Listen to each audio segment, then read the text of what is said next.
welcome back to AMA Friday with Amy Miller Recruiting in Yoga Pants. This is the Halloween edition.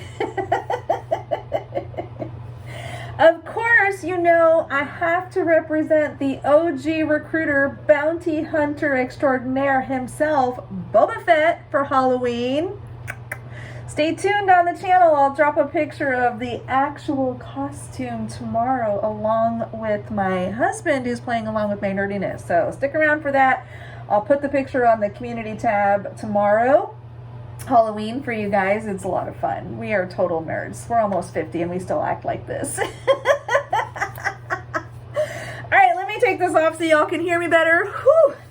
It gets hot in there. That's why Boba Fett's so cranky. He can't breathe. Okay, y'all, so for the Halloween edition, I thought it might be fun to go over some scary recruiting stories, some cautionary tales, if you will. I thought about doing a topic on ghosting, but I don't know if I'm ready for that. I think it's an important one. I did do a webinar not very long ago on ghosting. I think it's an important topic we should tackle, but not this week. All right, so I compiled a few scary stories that I think y'all might be able to learn a little something from. I know I learned something from every single one of them. So let's jump right in. So going all the way back to my agency days, this is many, many, many years ago, I was checking references. Now, not every company checks references these days. Some do, some have, like I know at Google, we had a very formal process and it was basically for level 7 candidates where we sent out a form and, you know, the referrer would, or not the referrer, but the person providing the referral would fill out the information, those kinds of things. So they're generally either, you know, quick phone calls, kind of off the cuff, or it's like a really formal specific questions that are asked, things like that. Your mileage may vary depending on the company. A lot of companies just don't check references at all, which is fine too. But back in the day, I worked for an agency that did check references, and I remember calling someone on behalf of, let's call him Bob. Bob Smith, my candidate, being considered for a warehouse job, had given me some names and numbers of people to verify his suitability as a candidate. And I called one of these people and I said, "Hi, I'm Amy from such and such agency, and we're considering Bob Smith for a role, and he gave me your contact information. Can I ask you a few questions?" Y'all, I could not make this up if I tried. Dude on the other end says, "Bob?" And I said, "Yes, Bob Smith." "Bob Smith?" Yes, calling to check a reference for Bob Smith.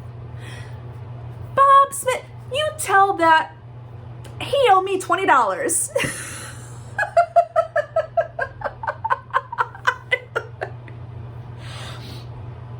Okay. So, thank you.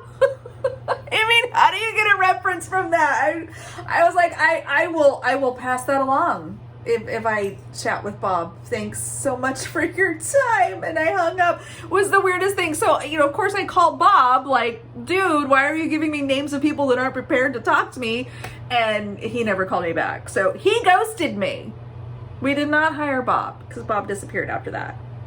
Maybe the guy he thought was going to be his reference found him. I don't know what happened, but that did not go well. So the lesson learned there, boys and girls, if you are providing someone's name and contact information to act as a reference for you, you should give them a heads up so that they do not say crazy things to the person asking questions. Okay, that's horror story number 1.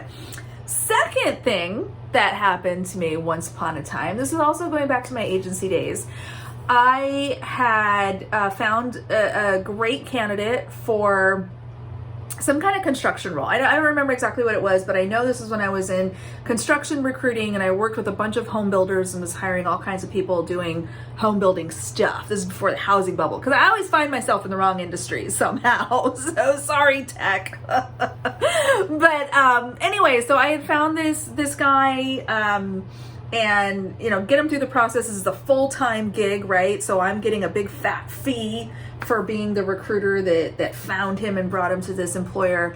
And as part of the process, he had to fill out the company's, application, go through their background check, all that kind of stuff. Like, I was just the introduction, right? I was just the conduit to get him there. All the HR stuff was happening with the company. So get a call, like, I feel like it was the day of. I feel like he'd actually started and worked for like a half a day when this all unfolded. But his background check had come back that he had falsified his application. He had lied on the application. I honestly don't remember if this was an online application or not. This would have been like 2004, so maybe, I don't know. But anyway, what had happened is he had checked that he did have a bachelor's degree, and he did not. So when they did the education verification and the background check was confirming everything, it came back that while he had gone to college, he had actually not finished and did not earn the degree. And so the HR department said that he had to be terminated because he had falsified information on the application. Now, the sad part is that the job didn't require a degree. Like, it had nothing to do with the work he was doing. It was not required. No one told him to check that box. He just, for whatever reason, felt like it would look better if he said he had a degree, even though he doesn't. And so he got caught up in this compliance rule, so to speak, right? That cost him a job and cost me a big fat fee, in case you're wondering. So lesson number 2, boys and girls, do not falsify your applications. It never works out in your favor, okay? Just tell the truth, please, for the love of God. So that's an interesting one. Okay, now let's back up a little bit. Now I've got a guy at an interview. You've heard this story before. I've written about it. I did an interview prep video about it. But let's talk about the guy who wouldn't take my advice when it came time to prep for the interview. Y'all remember Cliff? So I'll try to keep it short because I got one more horror story for you. This cat I found him for a CFO job. Like, he's going to be great. He's exactly what the client wants. He's got this really specific background. And in prepping him for the interview, we get the day and time set up and everything. I'm like, okay, we need to walk through how to navigate this. Dude was like, Amy, I've been doing this since you were in diapers. I don't need any help preparing for an interview. All right. And, look, in his defense, he did have about 30 years of experience. I was 30. So yes, sir, perhaps you have been working since I was in diapers, but you know what? You've never interviewed with my client before. Maybe I have something helpful to tell you. He did not believe me. He did not take any of my advice, and he went into the interview and said all the things I would have told him not to say, which cost him an opportunity and me a giant fee. So, lesson number 3, y'all. Listen to your recruiters. We want you to be successful. We try really hard to give you good, relevant, and specific advice to the situation that you're entering. So just hear us out, okay? Please, just listen to us. Ignore us after you've heard us out if you want to, but at least give us that chance, okay? All right, last horror story for you. This is an old favorite, compensation discussions. Now, some thought leaders, you know who you are, watching you, will tell you all kinds of reasons to not give your recruiter any information, not to ask the right questions, not to unpack how to determine are you in the right ballpark range or not. I have talked about this extensively. Y'all can still get my salary cheat sheet. Send an email to amy@recruitingindyoga-pants.com.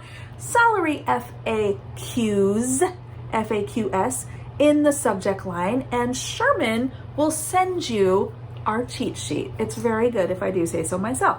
But here's the risk of what can happen if you are not having a conversation about compensation with your recruiter throughout the interview process. All right, this happened to me in big tech and cost me what could have been an amazing placement.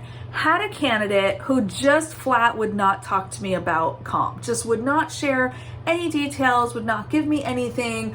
I gave numbers. I tried to, provide context and like, okay, here's where we're probably going to be, at this level, at this range, these kinds of things. Did everything I could. Okay. We go through the process. Manager's in love with him. Everything is great. Make him an offer, make it happen, get the guy no matter what the cost. Well, the cost was $1.4 million. That's right, boys and girls. Now, granted, this was a senior manager in big tech. I'm not going to tell you he wasn't worth it. I'm just going to tell you that my company at the time, not my current employer, my company at the time was not prepared to make that kind of offer. Everybody blamed me. Which is like, I tried to have a conversation with the manager. I tried to have a conversation with the candidate, and like, we could have saved everyone so much time, effort, and energy if you had just told me that you were not going to relocate, change jobs, or make any changes to your circumstances if we didn't get you at least 1.4 million. I would have told you, when your expectations are half that, give me a call. I'm not here to tell you that the guy was wrong. I'm not saying he wasn't worth every penny. I'm saying that there was no way it was going to happen for the level and the role that we deemed him qualified for. And everyone was pissed at me at the end, even though I tried. So lesson number 4, please just have an honest and transparent conversation with your recruiter about where you need to be and what is realistic for the job, the role, the level, and the company that you want to talk to. Okay, so there you have it, y'all. I hope some of you get to do some trick-or-treating, socially distanced and masked up, of course.